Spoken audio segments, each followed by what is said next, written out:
पहिल्यांदा मी मॅक्स महाराष्ट्रात अत्यंत आभारी आहे की त्यांनी मला एक संधी दिली आहे की या माध्यमातून आमचं जे मनोगत आहे ते महाराष्ट्राच्या जनतेपुढे मांडण्याकरता जी आपण मला संधी दिली त्याकरता मी आपले आभार मानतो.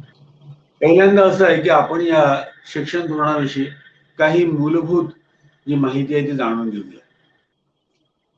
हे शिक्षण धोरण, या शिक्षण धोरणाला जे आज नाव देण्यात आलेले आहे ते राष्ट्रीय शिक्षण धोरण 2020, नॅशनल एज्युकेशन पॉलिसी 2020 या धोरणाचं नाव आहे आणि त्याला आपण संक्षिप्त याच्यामध्ये राशिदो 2020 म्हणतो किंवा NEP 2020 म्हणतो. हे या शिक्षण धोरणाला एक आपण ज्याला या नावाने आपण ओळखलं जाते. या धोरणाविषयी म्हणजे अजूनपर्यंत भारतीय जनतेला तेवढी माहिती नाहीये.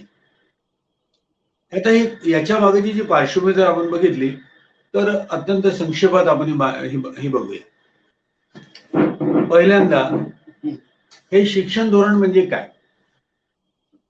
राष्ट्रीय शिक्षण धोरण 2020 हे भारतीय शिक्षण व्यवस्थेत आमूलचूल परिवर्तन करण्याचा हा एक प्रयत्न आहे.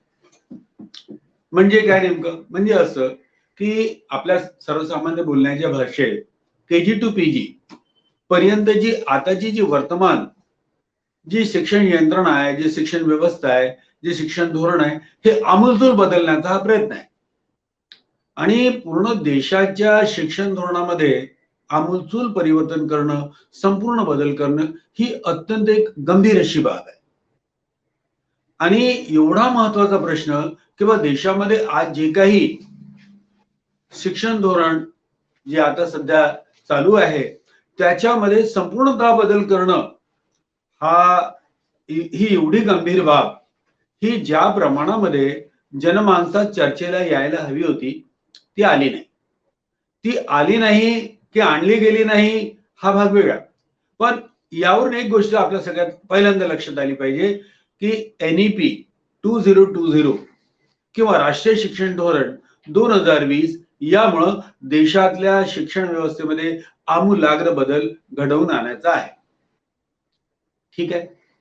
जर समजा एखाद्या देशाच्या शिक्षण धोरणामध्ये जर संपूर्ण बदल घडवून आणायचा असेल आणि जर समजा राज्यकर्त्यांना असं वाटत असेल की बा काळानुरूप शिक्षण पद्धती, जी जुनी शिक्षण पद्धती किंवा चालू शिक्षण पद्धती ही कालबाह्य झालेली आहे आणि त्याऐवजी आम्हाला एक नवीन शिक्षण धोरण देशामध्ये राबवायचं आहे, तर ही चर्चा कुठे झाली पाहिजे? शिक्षण धोरणामध्ये परिवर्तनाची चर्चा कुठे झाली पाहिजे? बरोबर. आणि त्यामुळे कोणी सर्वसामान्यपणे हा विचार करेल की देशाची धोरणं जर समजा पार्लमेंटमध्ये, संसदेमध्ये चर्चेला येतात तेव्हा सरकारचं एक धोरण असते की सरकार एक धोरण जे त्याला समग्र बनवायचं असेल तर त्याचं प्रारूप संसदेत मांडते, त्याची चर्चा संसदेत होते आणि मग हळूहळू हा अशा प्रकारचा बदल घडवण्यात येतो. साधे बदल असतील तर देशाच्या सरकारने त्यांचे एक्झिक्युटिव्ह पॉवर वापरून, प्रशासकीय अधिकार वापरून त्यांनी साधे बदल केले त्याला काही हरकत नाही. पण जेव्हा तुम्ही एखाद्या शिक्षण धोरणामध्ये आमूलचूल बदल करतात मग त्यावेळेस मात्र संसदेमध्ये हा प्रश्न चर्चेला गेला पाहिजे. आणि NEP वर सगळ्यात मोठा आरोप जो आहे तो असा आहे की अजूनपर्यंत NEP चा अहवाल किंवा NEP 2020 हे संसदेत चर्चेला मांडल्या गेलं नाही, कोणत्याच प्रकारे मांडल्या गेलं आलं नाही. अर्थात जर समजा म्हणजे संसदेत या धोरणावर चर्चा झाली असती तर या धोरणाचे जे आज आपण ज्याविषयी चर्चा करतो ती एक व्यापक चर्चा भारतभर झाली असती. कुठेही म्हणजे आपलं पार्लमेंट हे देशाचं सर्वात मोठं मंच मानलं जाते चर्चेचं, त्याच्यामध्ये अजूनपर्यंत हा अहवाल मांडण्यात आला नाही. ठीक आहे. पण त्याच वेळेस मात्र सरकारने त्याचे अधिकार वापरून देशाच्या संपूर्ण व्यवस्थेमध्ये, शिक्षण व्यवस्थेमध्ये बदल करणं सुरू केलं. त्यामुळं हे धोरण, या धोरणावर सगळ्यात मोठा आक्षेप आहे की हे धोरण अजूनपर्यंत जनतेपुढे व्यापक स्वरूपात मांडण्यात आलं नाही. मग आता याच्यामधून काही मूलभूत प्रश्न निर्माण झाले. धोरण केव्हा आलं? हे धोरण 2020 पासून लागू झालं. मग काय हे 20 मध्ये एका दिवसात झालं काय? एक संक्षिप्त इतिहास आपण 2-4 मिनिटात बघूया. पहिलं मोदींचं सरकार 2014 मध्ये आलं, बरोबर, आणि 15 मध्ये हे शिक्षणात संपूर्ण आमूलचूल परिवर्तन करण्याचा, बदल करण्याचा एक उपक्रम सुरू झाला. ओके. आणि याच्यामध्ये 2014 म्हणजे 2015 ऑफिशियल समिती जी आहे ती 2015 ची आहे. तर 2015 ते 2019 पर्यंत या बदलाविषयी जी माहिती लोकांना द्यायला हवी होती ती देण्यात आलं नाही. अत्यंत बेमालूमपणे विशिष्ट लोकांच्या याच्यामध्ये हा ड्राफ्ट तयार करण्यात आला.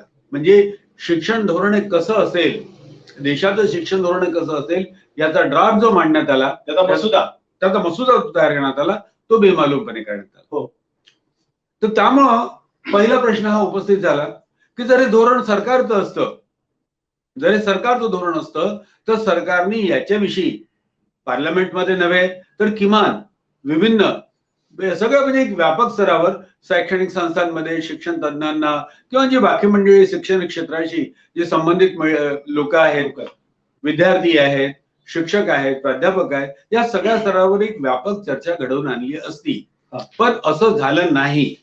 मग काय झालं त्याच्याऐवजी पूर्वी मिस्टर सुब्रमण्यम यांच्या अध्यक्षतेखाली मानव संसाधन विकास विभागाने मनुष्य विकास त्यांनी एक कमिटी तयार केली सुब्रमण्यम. त्या कमिटीनंतर सुब्रमण्यम नाही राहिलं तर मग त्यानंतर के कस्तुरीरंगन हे जे अवकाश विज्ञानी आहेत त्यांच्या अध्यक्षतेखाली एक समिती आली. आणि मग नंतर अचानक रंगमंचावर प्रकाश जावडेकर पदार्पण करतात. ओके. आणि प्रकाश म्हणजे जावडेकरांनी राष्ट्रीय शिक्षण धोरण प्रारूप 2019 जाहीर केलं. हा एक महत्वाचा टप्पा आहे. ओके. मोदी 2 च्या वेळेस, मोदी 1 मध्ये तर ड्राफ्ट हे झाला. त्यामुळे आम्ही कसं म्हणतो की अचानक तुम्ही 5 वर्ष 4 वर्ष काही बोलत नाही आणि मग नंतर 2019 मध्ये प्रारूप हे करता. मग हे सरकारचं धोरण आहे काय? मग आमच्या लक्षात असं आलं की मी प्रारूपाचं वाचन केलं. अनेक समित्या, अनेक लोक जेव्हा प्रारूप आलं सरकारने म्हटलं की तुम्ही तुमच्या प्रतिक्रिया द्या. आम्ही आमच्या प्रतिक्रिया देण्याकरता जेव्हा वाचन केलं तेव्हा आमच्या लक्षात आलं की हे धोरण सरकारचं नाही, हे भाजप सरकारचं धोरण नाही आहे. जर सरकारचं धोरण असतं तर संसदेत चर्चेला आलं असतं. आणि याच्यामधून एक स्पष्ट झालं की हे धोरण RSSचं आहे. राष्ट्रीय स्वयंसेवक संघाला किंवा ब्राह्मणी विचारवंतांना, ब्राह्मणी विद्वानांना जे धोरण अपेक्षित आहे त्याची मूल तत्वे या धोरणात आहेत. आणि मग नंतर आमच्या लक्षात आलं, एक आमची ती भूमिका आहे की बा हे धोरण हे सरकारी धोरण नसून हा संघाचा अजेंडा आहे. ओके. आणि मग आम्ही ज्या सगळ्या चर्चेतून निष्कर्षावर आलो की बा हे धोरण म्हणजे नेमकं काय आहे. या धोरणाचे 2 अंग आहेत. पहिले एक तर शिक्षणाचं व्यापारीकरण आणि दुसरं शिक्षणाचं ब्राह्मणीकरण. आता अर्थात आंबेडकराईट लोक किंवा फुलेशाहू आंबेडकरांना मानणारे लोक हे नैसर्गिकपणे संघाच्या अजेंड्याच्या विरोधात असतात. त्यामुळं विरोधाकरता हा विरोध आहे काय? म्हणजे फक्त संघाने किंवा संघप्रणित भाजपा सरकारने एखादं धोरण मांडलं म्हणून आम्ही विरोधाकरता विरोध करत आहोत काय? ओके, असा एक प्रश्न उपस्थित होऊ शकतो आहे. पण आम्ही याची वस्तुनिष्ठ तपासणी केली अनेक मुद्द्यावर. आम्हीच नव्हे तर अनेक समविचारी लोकांनी यावर चर्चा केली आणि प्रत्येक बारकावा त्या धोरणामधला प्रत्येक मुद्दा हा चर्चेला गेला.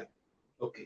किंवा आम्ही जो एक प्रकारे या निष्कर्षावर पोहोचलो आहोत किंवा हे शिक्षण धोरण हे व्यापारीकरण आहे शिक्षणाचं आणि ब्राह्मणीकरण आहे, हा जो आरोप आपण यांच्यावर लावत आहोत हा खरा आहे काय की हा फक्त विरोधातून विरोध करत आहोत. आणि त्याच्यामधून जे आपल्या समोर एक जे मोठं म्हणजे सत्य येते ते भयानक आहे.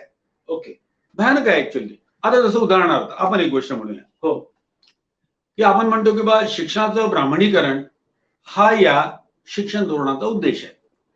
ठीक आहे, हा आमचा आरोप झाला. पण देशाचे उपराष्ट्रपती व्यंकय्या नायडू काय म्हणाले मार्च महिन्यामध्ये मोठ्या प्रमाणात देशातल्या वृत्तपत्रांनी एका वृत्ताला हे दिलेले, बहुतेक सगळ्या लोकांना त्याची कल्पना आहे. व्यंकय्या नायडू म्हणाले की जर समजा आम्ही शिक्षणाचं भगवेकरण करत आहोत तर याच्यात चूक काय आहे? ओके, सगळीकडे ही बातमी आलेली आहे, रिपोर्ट्स आहेत, टाइम्स ऑफ इंडियाची रिपोर्ट, आम्ही त्याच्यावर आमच्या प्रतिक्रिया सुद्धा दिल्या. देशाचे उपराष्ट्रपती जेव्हा असं म्हणतात की जेव्हा आम्ही शिक्षणाचं भगवेकरण करतो त्याच्यात वाईट काय? दुसरी गोष्ट, व्यंकय्या नायडू अजून एक गोष्ट महत्वाची म्हणतात, देशाचे उपराष्ट्रपती आहेत, हो, त्यामुळे ही गोष्ट लक्षात ठेवा. एक साधा माणूस नाही बोलत आहे किंवा आमच्यासारखे सामान्य माणसाची प्रतिक्रिया नाही आहे, उपराष्ट्रपतीची प्रतिक्रिया.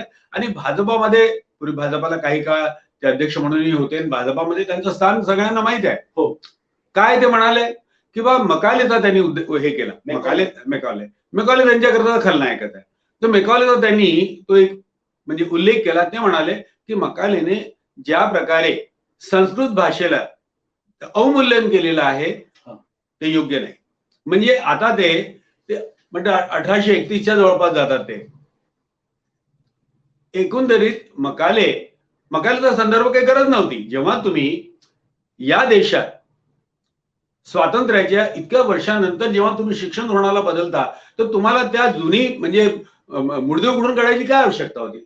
आणि त्याच्यामध्ये व्यंकय्या नायडू विशेषतः एका याचा उल्लेख करतात की मेकालेनी संस्कृत भाषेचं अवमूल्यन केलं. ओके, आणि संस्कृत भाषेचं अवमूल्यन केलं हे काही योग्य नाहीये. आणि त्याचा पर्याय म्हणून देशाची पारंपरिक म्हणजे पुरातन जी धर्ममूल्य आहेत, जे संस्कृत मध्ये आहेत, ती धर्ममूल्य पुन्हा रुजवणं म्हणजे भगवेकरण करणं, याच्यात वाईट काय? जेव्हा देशाचे उपराष्ट्रपती हा मुद्दा मांडतात तेव्हा आम्हाला पहिल्यांदा या गोष्टीला म्हणजे प्रायमा फेसी हे होते की बा पूर्ण शिक्षण व्यवस्थेचं ब्राह्मणीकरण करणं, संस्कृतनिष्ठ धर्माच्या जे संस्कृतला मान्य ज्या जो धर्म संस्कृत मध्ये सांगण्यात आलेला आहे, अर्थात तो धर्म यांना या शिक्षण धोरणामध्ये अभिप्रेत आहे. त्यामुळे अधिक चर्चा केली नाही आपण, खूप आपण प्रत्येक बारकावा जरी नाही पाहिला तरी याच्यामध्ये हे निर्विवाद हे सिद्ध होते की शिक्षणाचं ब्राह्मणीकरण हे भगवेकरण हे त्यांचं उद्दिष्ट आहे. तुम्ही दोन मुद्दे मांडते, एक तर शिक्षणाचं ब्राह्मणीकरण करण्याचा त्यांचा डाव आहे आणि दुसरं शिक्षणाचं व्यापारीकरण. ब्राह्मणीकरणासाठी तुम्ही व्यंकय्या नायडूचा उपराष्ट्रपतींचा संदर्भ दिला, पण तुम्ही हा शैक्षणिक धोरणाचा जो ड्राफ्ट वाचला त्या ड्राफ्ट मधून असं कुठे दिसत आहे का की शिक्षणाचं ब्राह्मणीकरण होत आहे आणि व्यापारीकरण होत आहे? त्याचं काही तुमच्याकडे ठोस असे काही संदर्भ आहेत का? अनेक संदर्भ आहेत. ड्राफ्ट मध्येही 2019च्या ड्राफ्ट मध्ये आणि त्यानंतरच्या शिक्षण धोरण 2020 मध्ये जे आज धोरण लागू झालेलं आहे त्याच्यामध्ये अनेक उद्दिष्ट आहेत. त्याच्यामध्ये त्यांनी अनेक मूल्यांची त्यांचं म्हणजे याला त्यांची मांडणी कशी आहे, कारण कोणतेही सरकार जे आहे ते सरकार असं म्हणणार नाही की बा आमचं जे शिक्षण असेल ते एका विशिष्ट धर्माचं असं म्हणण्याचं धाडस करू शकत नाही, कारण तिकडे आर्टिकल 28 आहे भारताच्या संविधानामध्ये, अनुच्छेद 28 आहे आणि ते 28 म्हणते की बा या देशामध्ये कुठल्याही एका विशिष्ट धर्माचं शिक्षण हे दिले जाणार नाही. हो, आर्टिकल 28 चा म्हणजे बंधन आहे. पण त्याच्यामध्ये ते काय म्हणतात की आम्ही आता मूल्य शिक्षण जे देऊ ते मूल्य काय असतील, म्हणजे नेमकं त्यांचा जो युक्तिवाद आहे ती मूल्य कोणती असतील, तर त्यांचं असं म्हणणं आहे की जी पौर्वात्य संस्कृतीमध्ये जी आमची मूल्य होती ती मूल्य आम्ही रुजवू इच्छितो. उदाहरणार्थ दोन गोष्टींचा आपण उल्लेख करतो. तुम्ही जो प्रश्न विचारला की त्यांच्या ड्राफ्ट मध्ये किंवा या पॉलिसीमध्ये शब्द आहेत का, एक शब्द आहे निष्काम कर्मयोग. ओके, कर्म किए जा फल की इच्छा मत कर, हा एक शब्द. आणि दुसरी गोष्ट सत्य. ह्या दोन गोष्टी आहेत, सत्य आणि निष्काम कर्म. मला वाटते निष्काम कर्म या शब्दामध्ये जो गीतेचा जो एक आशय आहे त्याच्याविषयी चर्चा करायची गरज नाही. त्यामुळे तुम्हाला लक्षात आलं की त्यांना मूल्य शिक्षण म्हणजे कोणते शिक्षण देणार. दुसरं सत्य. सत्य हा शब्द जो आहे हा भ्रामक शब्द आहे. जे तुमच्याकरता सत्य आहे ते माझ्याकरता असेल हे गरजेचं नाही. तुमच्याकरता जर समजा तुम्ही चातुर्वर्ण व्यवस्थेवर विश्वास ठेवता ते एखाद्या ब्राह्मणाकरता चातुर्वर्ण हे सत्य आहे. मी जर संवैधानिक मूल्यावर विश्वास ठेवतो तर संविधानात नमूद केलेले समता, स्वातंत्र्य आणि बंधुत्व हे माझं मूल्य आहे. दोघांकरता सत्य काय आहे? सत्य म्हणजे सत्य सापेक्ष ठरते. करते काल स्तर परिस्थिती. बरोबर. तो सत्य हा शब्द या याच्यामध्ये आढळतो. अनेक शब्द असे आहेत की ज्या शब्दांमुळं हे क्लिअर होते किंवा त्यांचं जे शिक्षण धोरण जे आहे ते ब्राह्मणी शिक्षण धोरण त्यांना अपेक्षित आहे. तेवढ्यावर नाही राहत हे. जर हे फक्त या याच्यापर्यंत जर राहिलं असतं तर आपण समजून घेतलं असतं. ते म्हणतात की या मूल्यांवर आधारित शिक्षणाच्या अभ्यासक्रमामध्ये हा पूर्ण जो अभ्यासक्रम असेल तो या ही मूल्य रुजवण्याकरता अभ्यासक्रमात बदल घडवण्यात येईल.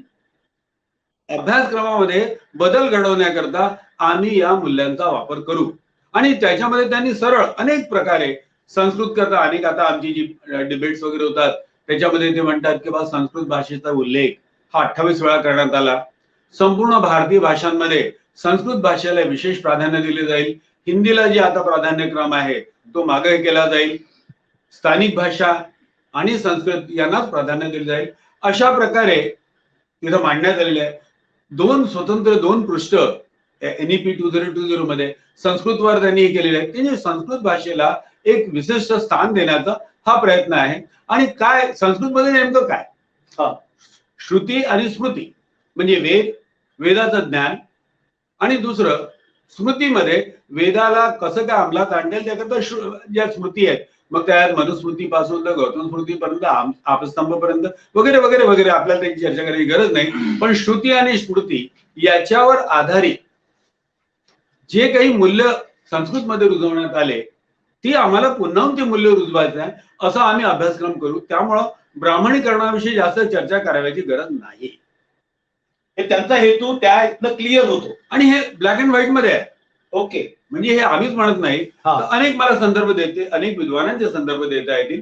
मी आता अधिक याच्यात जात नाही. आता तुमचा दुसरा प्रश्न महत्वाचा आहे. तो प्रश्न आहे की बा हे शिक्षणाचं व्यापारीकरण करू इच्छितात. या धोरणाने शिक्षणाच्या व्यापारीकरणाला एक चालना मिळेल हा आरोप कसा काय. आज याचं उत्तर आपल्याला आपण थोडस वेगळ्या संदर्भात घेऊ. देशाला आज सगळ्यात जास्त जर काही गरज असेल तर ती आमच्या युवकांना रोजगाराची गरज आहे. बेरोजगारी ज्याला असं म्हणू उच्च शिक्षणाचा अभाव, उच्च शिक्षणाच्या संधीचा अभाव हे आमचे मुख्य प्रश्न आहे. आणि विशेषतः बेरोजगारीचा सगळ्यात मोठा प्रश्न आहे. आता आम्ही असा विचार करतो की जेव्हा देशाचं शिक्षण धोरण हे आमूलचूल बदललं जाईल तर त्याच्यामध्ये पहिला जो मुद्दा पाहिजे तो म्हणजे देशामध्ये एक रोजगारक्षम, देशातल्या युवकांना रोजगार मिळेल अशा प्रकारचं शिक्षण धोरण राबवणं हे कोणत्या देशातल्या सर्वसामान्य माणसाला अपेक्षित आहे. राज्यकर्ते सोडा, जर तुम्ही पहिल्यांदा प्रश्न विचाराल तर पहिल्यांदा प्रश्न हा मांडला जातो बेरोजगारी मोठ्या प्रमाणात आहे. आणि बेरोजगारीवर उत्तर काय, तर बेरोजगारीवर उत्तर म्हणून तुम्हाला शिक्षण पाहिजे. शिक्षण म्हणजे कोणत्या प्रकारचं शिक्षण, शालेय शिक्षण वगैरे नाही, रोजगार निर्मिती प्रमाणे जे शिक्षण असेल ते तुम्हाला अपेक्षित आहे. थोडासा संदर्भ बाहेरचा घ्या. आज चीनमध्ये म्हणजे चीन सारख्या साम्यवादाकडे झुकलेला देश आणि अत्यंत भांडवलदारी देश म्हणून ज्याची ख्याती असं अमेरिका, तुम्ही या दोन देशाचा तुलनात्मक अभ्यास करा की त्यांनी त्या देशातल्या बेरोजगारीला नियंत्रित केलं, अर्थव्यवस्था वाढवल्या. त्यांच्या आता अर्थव्यवस्था या आपल्यापेक्षा कितीतरी अधिक सुदृढ आहेत. तुम्ही कधी त्यांचा विचार केला की एका बाजूला डाव्या विचारसरणीचा चायना आणि उजव्या विचारसरणीचा अमेरिका यांच्या शिक्षण धोरणामध्ये रोजगार प्रवणता काय आहे, त्याच्यामध्ये एवढी बेरोजगारी का नाही. आणि आम्ही जे एका लोकशाही व्यवस्थेत आहोत आमच्याकडे मग शिक्षण धोरणाचं बोला ते म्हणते बोला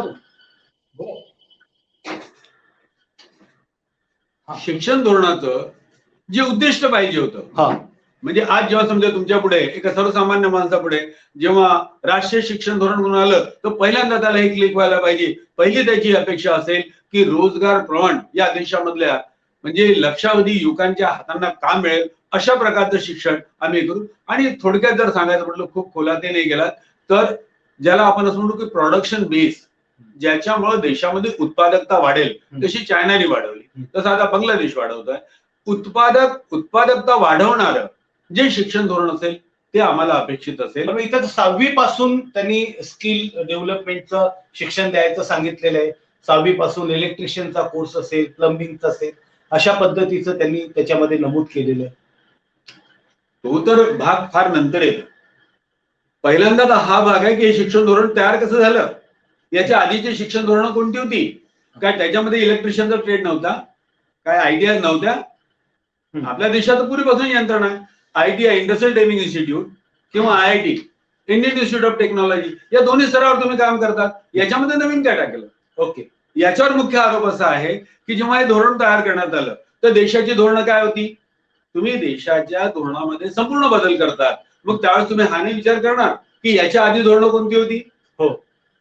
तर त्याच्यामध्ये काय झालंय, आम्हाला प्रॉब्लेम हाच आहे की NEP 2020 इंट्रोड्यूस झाली, पण देशातल्या सामान्य माणसाला आमच्या शिक्षणात काय बदल होते आहेत याच्याविषयी कल्पना नाही.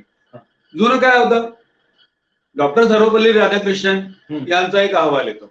हो. चांगला हे होता. त्याच्यामध्ये 1949 साली त्यांनी विशेषतः महाविद्यालयीन शिक्षणाविषयी त्यांनी आपली मतं मांडली. त्यानंतर 51-52 मध्ये शालेय शिक्षण याच्याविषयी एक अहवाल येतो. या दोन्ही अहवालांना एक पार्श्वभूमी आहे, अभ्यासाची पार्श्वभूमी आहे आणि सगळं डिटेल मिळेल की भाई यांनी कशा प्रकारे एक व्यापक सर्वसमावेशक धोरण असावं याचा प्रयत्न केला. त्यानंतर कोठारी आयोग 64-68 मध्ये जे आपलं पहिल्या देशाचं कोठारी आयोग आहे, याच्यामध्ये जर तुम्ही बघाल तर त्यांनी केवढा मोठा प्रयत्न केला, किती टास्क फोर्स, किती लोकांशी संपर्क, शेकडो हजारो म्हणजे शिक्षणाच्या क्षेत्रातल्या हजारो लोकांचा समावेश करून कोठारी आयोगाचा आलेला आहे. आणि त्याच्यामध्ये समान शिक्षण, शिक्षणाची समान संधी, सर्वांना शिक्षण, सक्तीचं शिक्षण, एक गाव एक पाठशाळा, अनेक असे क्रांतिकारी बदल कोठारी कमिशनने मांडले. राजीव गांधीच्या काळात शिक्षणाची आव्हानं म्हणून आपण बघतो, जे 89 मध्ये जो प्रकार म्हणजे जो प्रयत्न सुरू झाला आणि 91-92 मध्ये धोरण मांडण्यात आलं. म्हणजे देशाच्या शिक्षण धोरणाला तुम्ही राधाकृष्णनचं घ्या, त्यानंतर कोठारी कमिशनचं घ्या, त्यानंतर राजीव गांधींनी पुढाकार घेऊन शिक्षणाची आव्हानं म्हणून जे धोरण 92 पर्यंत जे धोरणं आली ती 2-3 छोटी मोठी धोरणं घ्या, या संपूर्ण पार्श्वभूमीला बदलून जेव्हा तुम्ही NEP 2020 आणतात, तुम्ही काय प्रयत्न केला?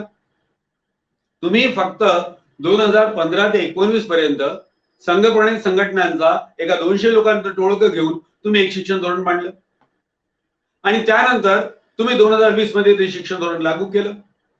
याच्यामध्ये हा जो खाजगीकरणाचा भाग आलाय तो महत्वाचा आहे. आता तुम्ही तर जेवढं बोललात किंवा विशेषतः IIT सारखं किंवा या प्रकारचं शिक्षण दिलं, तो दुय्यम भाग आहे. पहिल्यांदा हा भाग आहे की उच्च शिक्षण कसं असेल. उच्च शिक्षणामध्ये आज आपण वैद्यकीय शिक्षण बघतो, MBBS 75 लाख रुपये ह्या एका सीटची किंमत आहे. अभियांत्रिकी शिक्षण, वैद्यकीय शिक्षण झालं, अभियांत्रिकी शिक्षण, रोबोटिक नवीन काळातलं, संगणकीय शिक्षण, व्यवस्थापन मॅनेजमेंट, जेव्हा नवीन कंपन्या जेव्हा खाजगीकरण होते, या शिक्षणामध्ये सर्वसामान्यांचा सहभाग असेल काय? ओके. महत्वाचं शिक्षणाचं बाजारीकरण म्हणजे काय? म्हणजे हे धोरण रोजगार प्रवण, निर्मिती प्रवण, प्रोडक्शन बेस नाहीये. तर या धोरणामध्ये मुख्य मुद्दा काय आहे की बा या उच्च शिक्षणाचे भागीदार कोण असतील? वैद्यकीय, अभियांत्रिकी, संगणकीय, व्यवस्थापकीय हे जे उच्च शिक्षण आहे याच्यामध्ये कोणाचा सहभाग असेल हे धोरणे निश्चित करते. आणि याच्यामध्ये हे धोरण म्हणते किंवा ते जे शिक्षण असेल त्या शिक्षणाचं संपूर्णतः खाजगीकरण केलं जाईल. यामध्ये खाजगी भांडवलदार, खाजगी विद्यापीठ, विदेशी विद्यापीठ गुंतवणूक करतील आणि ज्यांच्याकडे पैसा असेल ते लोक हे शिक्षण घेऊ शकतील. हे या शिक्षण धोरणाचं वैशिष्ट्य आहे. ओके. म्हणजे शिक्षणाचं खाजगीकरण म्हणजे नेमकं काय? उच्च शिक्षणाचं खाजगीकरण. आता तुम्ही जो प्रश्न विचारला किंवा ITIच्या वगैरे तो नंतरचा प्रश्न आहे, आपण वरून येऊ ना खाली. मग शिक्षणाचं जे खाजगीकरण आहे त्याच्यामध्ये त्यांचा पहिला जो भाग आहे तो उच्च शिक्षणाचा खाजगीकरणाचा भाग आहे. आता उच्च शिक्षणाच्या खाजगीकरणालाही व्यापकपणे चर्चा करता येईल. तो म्हणजे असा, म्हणजे गव्हर्नमेंट जे इन्स्टिट्यूट नाही राहणार का त्या राहतील, पण त्या अत्यंत कमी राहतील. बहुतेक जेवढ्या काही इन्स्टिट्यूशन राहतील त्या याच्या राहतील म्हणजे खाजगी राहतील. मग त्यांनी एक अधून मधात एक भाग घातलेला आहे की काही संस्था या उदार लोकांच्या दानावर चालते. तो एक भाग त्यांनी घेतलेला आहे. म्हणजे ज्याला असं म्हणता येईल की बा आम्ही ट्रस्टच्या मार्फत किंवा एका दानशूर लोकांच्या मार्फत एक शिक्षण व्यवस्था कायम केली जाईल. आता दानशूर लोकांच्या माध्यमातून कायम केलेली शिक्षण व्यवस्था ही सर्वसामान्य माणसाला कितीपत म्हणजे इतकं व्यापक शिक्षण देऊ शकेल, हा मोठा प्रश्न आहे. त्याच्यापेक्षा मोठा प्रश्न आहे की सरकार या सगळ्या उच्च शिक्षण क्षेत्रातून पलायन का करू इच्छिते आणि इतर शिक्षण धोरणाचा पलायन करू इच्छिते म्हणजे खर्चच करू इच्छित नाही.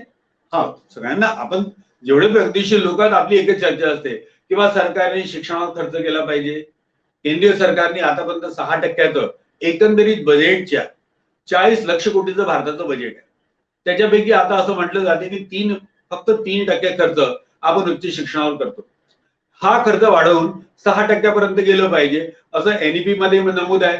सर्वत्र चर्चा होते. मग तुम्ही 6% का खर्च करत नाही किमान? म्हणजे शेवटी बघा, शिक्षण तुम्ही बोललात ना, तुम्हाला पैशाविषयी बोलावंच लागतं, तुम्हाला रोजगार क्षमतेविषयी बोलावंच लागतं. तुम्हाला त्याच्यापासून सुटका नाहीये. ना आपली सुटका आहे, ना सरकारची सुटका आहे, ना धोरण निर्मात्यांची सुटका आहे, ना सर्वसामान्य माणसाची सुटका आहे. तुम्हाला आज ना उद्या या प्रश्नांना उत्तर द्यावंच लागेल. किंवा मग सरकार जर आता 3% खर्च करते आहे तर 3% त्यांनी वाढवू का इच्छित नाही? अर्थात काय की ब्राह्मणीकरणाच्या चर्चा, खाजगीकरणाच्या चर्चा, या चर्चांमधून लोकांना बरेचदा डायव्हर्ट केले जाते. पण मूलभूत चर्चा कुठे होती? आम्ही मूलभूत सूत्र कुठे शोधली? आता याच्यामुळे शिक्षण धोरणामध्ये सरकार आपलं काही कॉन्ट्रीब्युशन करू इच्छित नाही. ते सगळं प्रायव्हेटाईज करू शकते. आपण माध्यमिक शिक्षणाविषयी 2 शब्दात बोलू, मग आपण मूळ मुद्द्यावर येऊ की बा आमचं धोरण काय. माध्यमिक शिक्षणामध्ये ते काय म्हणतात, 2 प्रकारे असतील. एक कॉन्व्हेंट शाळा असतील, नर्सरी टू कॉन्व्हेंट, कॉन्व्हेंट पासून मग इंग्रजी माध्यमाच्या शाळा आणि त्या इंग्रजी माध्यमाच्या शाळांमधून एक शिक्षण हे एक असेल. सर्वसामान्य लोकांच्या शिक्षणाकरता काय, जे आता प्रत्येक गावखेड्यामध्ये छोट्या छोट्या पाड्यांमध्ये जे शिक्षण आहे ते मोडायचं. त्याच्याऐवजी मोठ्या गावांमध्ये, शहरांमध्ये, म्हणजे ज्याला असं म्हणता येईल की मोठमोठी शिक्षण संकुलं ही उभारायची आणि त्याच्यामध्ये ज्या एक शिक्षकी शाळा आहेत त्याच्याऐवजी बहुशिक्षकी शाळा देऊन शिक्षणाचं जे धोरण म्हणजे शिक्षणाचं जे आपण असं म्हणतो की स्तरीकरण आहे ते वाढवायचं. त्याच्यामध्ये मूळ प्रश्न येतो की आता सर्वांना शिक्षण द्यावं म्हणून आपण पाड्यांपर्यंत पोहोचलेलो आहोत, आदिवासी गावांपर्यंत पोहोचलेलो आहोत, छोट्या छोट्या गावखेड्यांमध्ये पोहोचलेलो आहोत. अंगणवाडीच्या माध्यमातून किंवा कोणत्याही माध्यमातून ते सगळं मोडायचं आणि त्याच्याऐवजी म्हणजे एक मोठी संकुल उभारायची, मोठ्या गावात उभारायची. म्हणजे गावामधला जो सर्वसामान्य मुलगा आहे तो जर शिक्षणापासून वंचित राहील हे त्यांनी ठरवून टाकलेलं. मग आता ही जी मुलं आहेत, आता कॉन्व्हेंट मधल्या मुलांचं एक वेगळी शिक्षण धोरण आणि ही जी आहेत सर्वसामान्य लोक त्यांच्याकरता वेगळं शिक्षण धोरण, असे ह्या शिक्षण धोरणाचे 2 भाग आहेत. अधिक पुढे गेल्यावर काय होते की ही जी ग्रामीण भागातली किंवा जे सर्वसामान्य नागरिक शिक्षण घेतील त्यांच्याकरता धंदे शिक्षण. कोणतं धंदे शिक्षण? जे आजच्या कारखानदारीला जो मजूर वर्ग पाहिजे, प्रशिक्षित, अर्धप्रशिक्षित, जे आता तुम्ही म्हणालात इलेक्ट्रिशियन, वायरमॅन किंवा छोटं मोठं संगणकीय ज्ञान, असा जो मजूर वर्ग तुम्हाला पाहिजे जो प्रशिक्षित असेल, अर्धप्रशिक्षित, तो निर्माण करणारं एक शिक्षण धोरण असेल आणि उच्च शिक्षणाचा वेगळा एक वर्ग असेल. अशा प्रकारे सर्वसामान्य लोकांकरता मजूरदार वर्ग निर्माण करायचा आणि जे लोक अफोर्ड करू शकतात, शिक्षणाचे पैसे देऊ शकतात, त्यांच्याकरता एक दर्जेदार शिक्षण. आणि या दोन्ही शिक्षणाला फोडणी द्यायची कसली? संस्कृतीची आणि मूल्यांची. किंवा आमची जी संस्कृती होती एकेकाळी वेदकालीन संस्कृती ही अत्यंत उच्च मूल्यांची होती. त्यामुळे ते शिक्षण धोरण जे आहे, ब्राह्मणीकरणाचं शिक्षण धोरण आहे, 4 बोर्ड सिस्टम आहे, ते आम्ही पुन्हा स्वीकारायचं. हा असा म्हणजे लोकांचा दिशाभ्रम करण्याचा प्रयत्न नाही आहे. हा अत्यंत हेतुपूर्वक शिक्षणाच्या ब्राह्मणीकरणाचा आणि खाजगीकरणाचा हा हेतू आहे. म्हणजे ब्राह्मणीकरण करायचं म्हणजे एकाच देशात 2 भिन्न वर्गांसाठी म्हणजे अभिजन आणि बहुजन अशा 2 वर्गांसाठी वेगळं शिक्षण असणार आहे. असणार नाही, लागू झालेलं आहे. लागू झालेलं आहे. आता असं नाही, आज त्यांनी ठरवलेलं आहे की बा हे शिक्षण धोरण राबवायचं. म्हणजे आता आपल्याला परंतुला जागा नाहीये. NEP 2020 हे देशाचं शिक्षण धोरण आहे. संसदेमध्ये कुठल्याही प्रकारची स्वीकृती न घेता प्रशासकीय आदेशाद्वारे हे कसं झालं, तिकडे राज्यपालांच्या माध्यमातून यांनी प्रत्येक राज्याला सांगितले की तुम्हाला राबवायचं आहे. जर समजा दक्षिणेतली काही राज्य यांनी जरी नकार दिला असला की बा आम्ही संवैधानिक तरतुदीचा नाही राबवणार, पण बहुतेक भाजप म्हणजे शासित राज्य आणि ही जी महाराष्ट्रासारखी ज्याला आपण असं म्हणता येईल की बा पूर्ण सारासार विचार न करता निर्णय घेणारी जे राज्य आहेत त्यांनी ते राबवणे सुरू केलं. आता तुम्हाला पर्याय नाही, हा म्हणजे विरोधाशिवाय पर्याय नाही. आता याच्यामधून ही झाली आपण एक सर्वसामान्यपणे ओळख. म्हणजे मला असं वाटतं की या विवेचनामधून NEP 2.0 काय आहे तो थोडक्यात तुम्हाला कल्पना आली आहे. मग आता आमची भूमिका काय? हो, आता आमची भूमिका ही विशिष्ट आमची अशी भूमिका आहे की देशामध्ये बहुजनांकरता शिक्षण धोरण कोणी सुरू केलं, हा एक महत्वाचा प्रश्न आहे की बा या देशाला सुशिक्षित झाला पाहिजे, देशामध्ये शिक्षेचा प्रचार झाला पाहिजे, याच्याकरता पायनियर याचे प्रणेते कोण? तर याच्यामध्ये तुम्हाला पहिल्यांदा फुल्यांचंच नाव घ्यावं. बरोबर. फुल्यांच्या शिवाय भारतीय शिक्षण व्यवस्थेमध्ये बहुजनांना शिक्षण द्यावं, अल्पजनांना शिक्षण फक्त देऊ नये, बहुजनांना शिक्षण द्यावं, हे कोणी केलं? फुल्यांनीच मांडलं. झिरपण्याचा सिद्धांत वगैरे वगैरे वगैरे. दुसरा महत्वाचा मुद्दा जो त्यांनी मांडला तो असा की बा आम्ही म्हणतो की बा फुल्यांनी अस्पृश्यांकरता शाळा काढल्या, महारमांगांकरता शाळा काढल्या, मुलींकरता शाळा काढल्या. का काढल्या? काय फुल्यांना अस्पृश्यांकरता शाळा काढून किंवा मुलींकरता शाळा काढून त्याची ग्रँटीनेट खायची होती? कशा करता काढल्या? याच्याकरता की त्या काही शिक्षण नव्हतं यांच्याकरता. एक सामान्य व्यक्तीच्या आज त्यांचा काय हा उद्देश नव्हता की बा ग्रँटीनेट मिळवायची, आपल्याच नातेवाईकांना तिथं नोकरीवर लावायचं, असा तर काही उद्देशच नव्हता. मग फुल्यांनी जेव्हा पहिल्यांदा बहुजनांकरता शिक्षण धोरणाचा इंग्रजांकडे पाठपुरावा केला पण स्वतः शाळा काढल्या, म्हणजे यांच्याकरता शाळा नव्हत्या, म्हणजे फुल्यांनी आणि मग फुल्यांचं विद्येविना मती गेले याच्यापासून ते एक जे तत्वज्ञान पुढे मांडलेलं आहे. हंटर आयोगाला त्यांनी जे निवेदन दिलेलं आहे, त्या हंटर आयोगाचं निवेदन फार महत्वाचं आहे. म्हणजे भारतीय शिक्षण व्यवस्था कशी असावी याचं विवेचन आहे. फुल्यांविषयी एक म्हणजे असं एक प्रचार केला जातो की ते फक्त ब्राह्मणी व्यवस्थेचे विरोधक होते, पण हा नाही विचार केला जात की त्यांनी शिक्षण धोरणाविषयी मूलभूत मांडणी फुल्यांनी केलेली आहे. आणि त्यामधला महत्वाचा भाग हा होता, त्यांचा महत्वाचा सिद्धांत होता त्यांनी मांडला जो आजही तेवढा समर्पक आहे. तो म्हणजे देशाच्या सरकारला त्याच्याकडे जो निधी होतो, महसूल प्राप्त होतो, कराच्या रूपाने जो पैसा प्राप्त होतो तो कुठून येतो? काय फक्त ब्राह्मण त्याला कॉन्ट्रीब्युट करतात? एका सामान्य मजूरदारापासून, सामान्य नागरिकापासून पूर्ण देशाच्या सरकारकडे जे फंड येतात, जो निधी येतो, आज असं आम्ही 40 लाख कोटीचं बजेट म्हणतो, केंद्राचं बजेट आहे, काही याच्यामध्ये सर्वसामान्यांचा काही सहभाग नाहीये? तुम्ही एक साधारण पेट्रोल घेता 1 लिटर, त्याच्यावर तुम्ही किती टॅक्स देता? म्हणजे साधारणपणे आज 2/3 टॅक्स मध्ये जातात, 1/3 मूल किंमत आहे, हे 2/3 शासकीय निधीमध्ये गोळा होतात. मग या शासकीय निधीतून जनसामान्यांच्या शिक्षणाकरता का खर्च करत नाही? हा प्रश्न पहिल्यांदा फुल्यांनी विचारला. आजही तोच प्रश्न तेवढाच कायम आहे की 40 लाख कोटी रुपयांमधून तुम्ही लोकांच्या शिक्षणावर का खर्च करत नाही? हा पहिला प्रश्न, मूलभूत स्वरूपाचा प्रश्न त्यांनीही केला. आणि त्यानंतर फुल्यांनी दुसरं मांडलं की जर समजा सरकारकडे जो पैसा गोळा होतो, करोड रुपयात पैसा गोळा होतो, तो जर जनसामान्यांचा असेल तर त्याचा उपयोग लोकांच्या शिक्षणाकरता झाला पाहिजे. आणि म्हणून शिक्षणाचं खाजगीकरण नको, तर प्राथमिक शिक्षण, माध्यमिक शिक्षण आणि उच्च शिक्षण हे सरकारच्या ताब्यात असावं. हा दुसरा सिद्धांत फुल्यांनी मांडला. 12 वर्षापर्यंतच्या मुलाला सक्तीचं शिक्षण हा सिद्धांत फुल्यांनी मांडला. अस्पृश्य समजले जाणारे वर्ग आणि स्त्रिया यांच्या शिक्षणाकडे विशेष लक्ष द्यावं हा सिद्धांत फुल्यांनी मांडला. फुल्यांनी जी शिक्षण धोरणाची मांडणी केली ही तर मंडळी त्याला स्पर्श करू शकत नाही. NEP 2.0 आहे, हे तर खूप मागासलेलं शिक्षण धोरण आहे. फुल्यांनी अजून एक मांडणी केली की शिक्षण नेमकं काय आहे. मग शिक्षण हा मानवी अधिकार आहे, हा मूलभूत मानवी अधिकार आहे. ही मांडणी फुल्यांच्या सत्यमधून, सार्वजनिक सत्य धर्मामधून येते. गुलामगिरीचा अर्थ काय की बा ज्या ब्राह्मणी व्यवस्थेने तुम्हाला गुलाम केलं त्या गुलामीतून मुक्तता हा गुलामीचा अर्थ होतो. अरे तुम्ही तेवढं सोडावं. म्हणजे फुल्यांचं जे पहिलं नाटक आहे तृतीय रत्न, त्या नाटकामध्ये सुद्धा म्हणजे एकदम सुरुवातीचं नाटक आहे ते. म्हणजे हे एवढं जे सगळं साहित्य आता आम्ही ते बघतो शेतकऱ्यांचा सोड आणि हे तर नंतरच आहे, पण अगदी सुरुवातीचं तृतीय रत्न नावाचं जे नाटक आहे त्याच्यामध्ये फुले म्हणतात शिक्षणाशिवाय पर्याय नाहीये. तुम्हाला या व्यवस्थेतून मुक्त व्हायचं असेल तर एकंदरीत फुले पायनियर आहेत. दुसरा शाहू महाराज.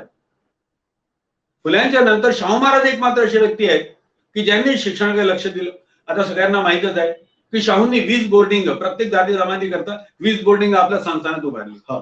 करवीर संस्थान हे म्हणजे ज्याला वसतिगृहांची मातृभूमी, फक्त वसतिगृहांची एक भूमी म्हणून ओळखली गेली. सक्तीच्या शिक्षणाचा कायदा की प्रत्येकाला आपल्या मुलाला शाळेत पाठवावंच लागेल, हा कायदा शाहूंनी केली. एवढी प्रगतिशीलता तरी आपण गाठली काय? आणि मग शाहूंचं विशेषतः योगदान जे आहे ते ब्राह्मण ब्युरोक्रेसीच्या विरोधातलं आंदोलन आहे. शाहूंनी काय म्हणलं किंवा इंग्रजांच्या शिक्षण धोरणामुळे की फक्त अविजात वर्गाला ब्राह्मणांना शिक्षण देण्याचं धोरण जे त्यांनी स्वीकारलं त्याच्यामुळे हा अभिजात वर्ग याची एक ब्युरोक्रेसी तयार झाली आहे, त्याला ब्राह्मण ब्युरोक्रेसी म्हणून त्यांचे शब्द आहेत. अनेकदा बोलले ते की या ब्राह्मण ब्युरोक्रेसीने पूर्ण प्रशासन चढवून टाकलं. बहुजनांचा सहभाग कमी, ब्राह्मणांचा सहभाग जास्त. आणि अशा प्रकारे एक ब्राह्मण ब्युरोक्रेसी निर्माण झाली. ही ब्युरोक्रेसी जर तुम्हाला नष्ट करायची असेल तर बहुजनांचा शिक्षण सहभाग हा वाढला पाहिजे. आणि तिथं पुन्हा त्यांनी फुल्याच्या धोरणाचं पुन्हा सुद्धा पुन्हा ते बोलले की बा माझ्या संस्थानात जो पैसा येतो, माझ्याकडे जो पैसा येतो तो पैसा येतो सर्वसामान्य लोकांकडून, मग तो सर्वसामान्यांच्या शिक्षणावरचं काम करून. आणि हे सूत्र मग बाबासाहेब राबवतात. बाबासाहेबांचं तर कार्य फार मोठं आहे, त्याच्याविषयी अनेकदा आपल्याला बोलता येईल. आम्ही दोनच मुद्दे, पण जेव्हा शिक्षण हे दानावर चालावं, एखाद्याच्या मेहरबानीवर चालावं, हा जेव्हा मुद्दा मुंबई लेजिस्लेटिव्ह असेंब्लीमध्ये त्या काळाच्या जेव्हा येतो तेव्हा तिथं बाबासाहेब म्हणतात की आम्हाला तुमचं दान नको, आम्हाला तुमचे उपकार नको. त्या सरकारला म्हणतात की अशा प्रकारे ना, जो काही रेव्हेन्यू तुमच्याकडे गोळा होतो त्या रेव्हेन्यू मध्ये जर माझा सहभाग असेल तर त्या सहभागात, त्या रेव्हेन्यू मध्ये माझा वाटा आहे. म्हणून माझ्या शिक्षणाकरता, माझ्या समाजाच्या शिक्षणाकरता, माझ्या लोकांच्या शिक्षणाकरता, बहुजनांच्या शिक्षणाकरता त्याच्यातला पैसा खर्च झालाच पाहिजे. या प्रश्नांवर किंवा एकंदरीत राज्याच्या पैशामधून आमच्या सर्वसामान्य लोकांचं शिक्षण झालं पाहिजे हा तर मुद्दा चर्चेलाही घेत नाही. आणि विशेषतः राज्यकर्ते त्याला स्पर्श करणार नाही, तर तुम्हाला इकडे तिकडे मुद्द्यावर बोलवतील. ब्राह्मणांचं असं तसं त्याच्यावर, पण याच्याविषयी किती लोक बोलले? हे फुले शाहू आंबेडकरांची विचारसरणी होती. दुसरं म्हणजे आता फुल्यांच्या याच्यातून तुम्हाला कल्पना आली असेल, मग बाबासाहेबांनी शैक्षणिक हक्काचं कोडिफिकेशन केलं. संविधानाच्या मसुद्यात त्यांनी मांडलं की शिक्षण हा प्रत्येक मुलाचा हक्क आहे, कायदेशीर हक्क आहे. ही मांडणी बाबासाहेबांनी भारतीय संविधानाच्या जेव्हा मसुदा तयार झाला त्याच्यात केली. संविधानामध्ये मग त्यांनी काय मांडलं? संविधानात त्यांनी मांडलं की बा संविधान लागू झाल्यापासून 26 जानेवारी 1950 पासून 10 वर्षापर्यंतच्या कालावधीत सरकारने संपूर्ण संसाधन खर्च करून वय वर्ष 14 पर्यंतच्या मुलाला प्राथमिक शिक्षण दिलं पाहिजे. ही कायदेशीर, हे कोडिफिकेशन आहे, कोडिफिकेशन ऑफ एज्युकेशन राईट्स. बघ आपण दिलं काय म्हणजे कोडिफिकेशन आहे. म्हणजे याच्यामध्ये आपल्याला असं म्हणता येणार नाही की संविधानात तरतूद नव्हती, आपण अपुरे पडलो, हा भाग वेगळा. देशाचे राज्यकर्ते अपुरे पडले आणि जनमानसातून ती मागणी झाली नाही, आपण अपुरे पडलो. कोडिफिकेशन बाबासाहेबांनी अनेक प्रकारे केलं. शैक्षणिक हक्कांना जी मान्यता देणं होतं, आता पहिलं आपण घटनेतली पहिली दुरुस्ती घेऊ. जेव्हा मद्रास राज्यामध्ये कम्युनल जिओ आला, त्या कम्युनल जिओ मध्ये त्यांनी म्हटलं होतं की मद्रास राज्याच्या परंपरेप्रमाणे आम्ही बहुजनांना, विशेषतः ओबीसींना आम्ही शिक्षणामध्ये आरक्षण देऊ. संविधानामध्ये समानतेचा सिद्धांत आहे, ते सर्वांना समान बघते. या आधारावर सुप्रीम कोर्टाने निर्णय दिला की नाही, कम्युनल जिओ, मद्रास राज्याचा कम्युनल जिओ हा संविधानाला अनुकूल नाही, अँटी कॉन्स्टिट्युशनल आहे. आणि त्यामुळे ते आरक्षण, ओबीसीचं आरक्षण हे रद्द करण्यात आलं. त्याच्या विरुद्ध आंदोलन झालं. पेरियार रामास्वामींनी तिकडची बाजू सांभाळली. बाबासाहेबांनी नेहरूंना घेऊन, बाबासाहेब कायदेमंत्री होते देशाचे, पहिली घटना दुरुस्ती घडवून आणली. नोकऱ्यातली तर आहेच आहे, पण पहिली घटना दुरुस्ती आहे की ज्याप्रमाणे अनुसूचित जाती जमाती, विमुक्त भटके, शैक्षणिक आणि सामाजिक दृष्ट्या मागासलेले वर्ग म्हणजे ओबीसी, यांना राज्याला असं वाटेल की बा शिक्षणाच्या ह्याच्यात जर यांना योग्य प्रतिनिधित्व नाही तर राज्याला आरक्षण देण्यापासून कोणीही मद्दाव करू शकणार नाही, अशी पहिली घटना दुरुस्ती आहे. म्हणजे कोडिफिकेशन, कायद्यात रूपांतरण, शिक्षण हक्काचं कायद्यात रूपांतरण एक बाबासाहेबांचा मोठा रोल आहे. शिक्षण हा मानवी अधिकार आहे, शिक्षण हा मूलभूत अधिकार आहे, शिक्षण हा संवैधानिक अधिकार आहे. हे अशा प्रकारे अनेक प्रकारे शिक्षणाची व्याख्या करता येईल, पण त्याचं कोडिफिकेशन कुठे आहे, तो कायदेशीर हक्क कसा बनतो. तर त्याच्यामुळे बाबासाहेबांचा जो रोल आहे त्याच्याविषयी आपल्याला अनेक चर्चा करता येईल. त्यामुळे आम्ही जेव्हा अनेक मंडळी, विशेषतः आमचे डॉक्टर अवनीकुमार पाटील आहेत, संजय अभ्यंकर आहेत, आणि आमची अनेक मंडळी जी आहेत, या अनेक मंडळींनी जेव्हा आम्ही पहिला म्हणजे एनईपी जेव्हा ड्राफ्ट आला 2019 मध्ये, आणि तेव्हापासून जेव्हा आम्ही अभ्यास करतो तेव्हापासून आमच्या लक्षात असं आलं की याला जर तुम्हाला उत्तर द्यायचं असेल तर फुले शाहू आंबेडकरांचं, ज्यांनी या देशामध्ये शिक्षणाची सुरुवात केली. आम्ही तर काल आमच्या अभ्यंकरांनी प्रश्न विचारला की तुम्ही शाळेत जावं असं गांधींनी सांगितलं काय, नेहरूने सांगितलं काय, वल्लभभाई पटेलांनी सांगितलं काय, तुम्ही शिकलं पाहिजे असं कोणी सांगितलं, विद्येविना मती केली कोणी सांगितलं, शिक्षण हे वाघिणीचं दूध आहे कोणी सांगितलं, शिक्षण हा माझा सर्वात मोठा अधिकार आहे कोणी सांगितलं. या देशात आम्ही आता आमच्याकडे म्हणजे चांगली टीम आहे. देवीदास घोडेस्वार आहे आमचे, ज्याला असं म्हणता येईल की बा सुखदेव थोरात साहेब आहेत. पण ते सुखदेव थोरात साहेबांनी तर त्यांना पाठिंबा दिला होता, त्याच्या कमिटीमध्ये होते आणि त्यांनी त्याला समर्थन दिलं नाही. हा चुकीचा समज आहे, कारण त्यांनी सही केली त्या प्रारूप आराखड्यावरती. त्या थोरात साहेबांचा त्यांचा जो अहवाल आहे तो माझ्या समक्ष आहे, इथंच आहे माझ्या समक्ष. ठीक आहे बोला. त्यामुळं आपण जे म्हणतात ते पूर्णपणे सत्य नाही. त्यांनी त्या अहवालावर सही केली जरी असली, आणि तो ते याचा भाग आहे, पण त्या अहवालाला प्रतिकूल असा अहवाल दिलेला आहे. तो अहवाल माझ्या पुढे आहे. ओके, त्याच्यामध्ये हे सगळ्यात मांडण्यात आलंय. पण त्याच्यामध्ये त्यांनी जी मांडणी केली तर एक विद्वान ग्रहस्थ, आणि ज्याला असं म्हणता येईल किंवा एक सम्यक विचाराचे ग्रहस्थ म्हणून त्यांनी दोन भाग मांडले.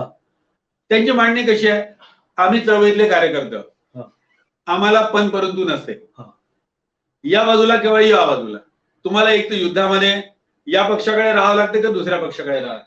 पण जेव्हा तुम्ही विद्वानांना म्हणता की तुम्ही एखाद्याचं समीक्षण करा, तर त्यांना जे समीक्षण करताना चांगल्या गोष्टीचं समर्थन करावं लागते, वाईट गोष्टीचा विरोध करावा लागतो. ते केलं त्यांनी, त्यामुळे त्याचा असा दुरुपयोग करू नका. पण त्यांनी जे मांडलेलं आहे, त्यांनी मी जे मांडलं त्यापेक्षा जहाल मांडणी त्यांची आहे. आणि जर समजा थोरात हे म्हणजे ज्याला असं म्हणता येईल की बा तुम्ही प्रमाण म्हणून मांडता, तर महाराष्ट्र शासनाला उद्या जे एनईपी नाकारावं लागते. त्यांनी तर पहिलाच मुद्दा मांडलाय थोरातांनी की बा हे जे शिक्षण धोरण मांडलं याच्यावर विचारच करण्यात आला नाही. त्यांनी तर अत्यंत बारकाईने सांगितले की राधाकृष्णन कमिटीमध्ये किती लोक होते, कोठारी कमिशन मध्ये किती लोक होते, किती मोठ्या प्रमाणामध्ये संपूर्ण देशामधल्या शिक्षण तज्ञांना बोलवण्याची मीमांसा करण्यात आली. याच्यातनं मार्ग काय सुचवताय तुम्ही? आम्ही एकच मार्ग सुचवतो की फुले शाहू आंबेडकरांना अभिप्रेत, भारतीय संविधानाला अभिप्रेत, जनसामान्यांना अभिप्रेत, रोजगार प्रवण अशा प्रकारचं शिक्षण धोरणाकरता तुम्हाला प्रयत्न करावा लागेल. आणि त्याच्याकरता महाराष्ट्रातल्या नव्हे देशातल्या या ज्या ब्राह्मण विचारवंतांना, म्हणजे त्यांनी प्रदूषित झाले जे विचारवंत, यांनी संपूर्णपणे यांना वेगळ्या प्रकारे विचार करावा लागेल. पहिल्यांदा तर अज्ञान दूर करावं लागेल, एनईपी विषयीचं अज्ञान दूर करावं लागेल, आणि फुले शाहू आंबेडकरांच्या संविधानाच्या दृष्टिकोनातून या शिक्षण धोरणाची तपासणी करावी लागेल की काय शिक्षण धोरण भारताला संविधानामध्ये जी मूलभूत सिद्धांत मांडण्यात आलेले आहेत, समता, स्वातंत्र्य, बंधुत्व, समान संधी, न्याय, या आधाराला पूर्ण करते. संविधानाच्या ज्या तरतुदी आहेत, अनुसूचित जाती जमाती, विमुक्त भटके, शैक्षणिक आणि सामाजिक दृष्ट्या मागासलेले लोक यांचा शिक्षण सहभाग हा त्यांच्या प्रतिनिधित्व म्हणजे त्यांच्या लोकसंख्येच्या प्रमाणात असला पाहिजे का, ह्या सिद्धांताला पूर्ण करते. फक्त उच्च शिक्षणात नव्हे, फक्त केजी टू पीजी पर्यंत या लोकांचं आरक्षण हे अबाधित राहील. काय शिक्षण धोरणाच्या खाजगीकरणामुळे हा जो बहुसंख्यक वर्ग आहे हा शिक्षणातून बाहेर फेकला जाईल. अशा अनेक मुद्द्याच्या आधारावर तुम्हाला शिक्षण धोरणाची चिरफाड करावी लागेल आणि ती क्षमता तुम्हाला तुमच्यात निर्माण करावं लागेल. आणि याच्यात पुढाकार कोण घेतील? याच्यात फक्त आंबेडकरी लोक पुढाकार घेतील. कारण फुले शाहू आंबेडकरांचा वारसा आम्हाला मिळालेला आहे. फुले शाहू आंबेडकरांच्या शिक्षण धोरणाचं म्हणजे ज्याला असं म्हणतील त्याच्या आधारावर आमची एक समाजाची एक नवनिर्मिती झालेली आहे. आंबेडकरी जेव्हा आम्ही हे सगळे सभा संमेलन घेतो, सगळ्यात जास्त आंबेडकरी लोकांमध्ये आम्हाला वाटते की आता एक आधारभूत एक आधारभूमी तयार झालेली आहे. मॅक्स महाराष्ट्राच्या माध्यमातून मी विनंती करेन की आंबेडकरी लोक, आंबेडकरी जनता, फुले शाहू आंबेडकरांची जनता ही तर आपला कार्यभाग हे करेल, पण आम्ही अल्पसंख्यक आहोत. एका विचाराचे वाहक आहोत, प्रगतिशील विचाराचे वाहक आहोत, पण आम्ही अल्पसंख्याक आहोत. महाराष्ट्रात तर आम्ही दरिद्री आहोत. आम्हाला आमच्या उणीवा माहीत आहे. एकंदरीत राजनीतीकरण कसं काय याची कल्पना आम्हाला आहे, पण आम्ही सर्वसामान्य जनतेला तुमच्या मॅक्स महाराष्ट्रच्या माध्यमातून आम्ही तुम्हाला विनंती करू की विशेषतः विचारवंतांनी यावर गंभीरतेने विचार करावा आणि NEP 2020 याचं परीक्षण भारताचं संविधान आणि फुले शाहू आंबेडकरांचा जी विचारसरणी आहे, त्यांचं जे कार्य आहे, त्यांची वैचारिक जी मांडणी होती, त्यांचं म्हणजे शैक्षणिक कार्य जे आहे, त्या प्रत्येक बाबीचं एक अत्यंत मुद्देसूद विवेचन करून करावं आणि मग तुम्हाला आढळेल की आपल्या समोरचं आव्हान हे फार